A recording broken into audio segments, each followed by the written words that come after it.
السلام علیکم ورحمۃ اللہ۔ آج کی ہماری کلاس کا ٹاپک ہے ڈیسینڈنگ ٹرائنگل۔ اس سے پچھلی کلاس میں ہم نے پڑھا تھا اسینڈنگ ٹرائنگل، یعنی ٹرائنگل تو بن رہا ہے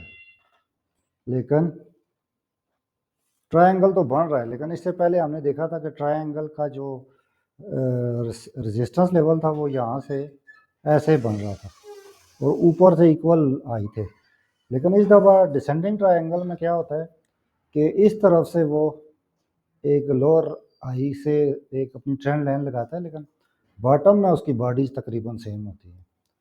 تو یہ ان کا ڈفرینس ہے۔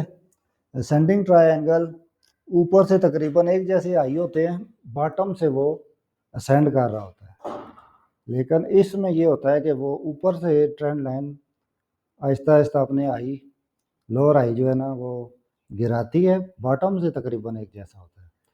تو یہ بھی ایک کنٹینیوشن پیٹرن ہے، جیسے وہ کنٹینیوشن پیٹرن تھا اسینڈنگ والا بلش کے لیے، تو یہ بیرش کے لیے ایک کنٹینیوشن پیٹرن ہے۔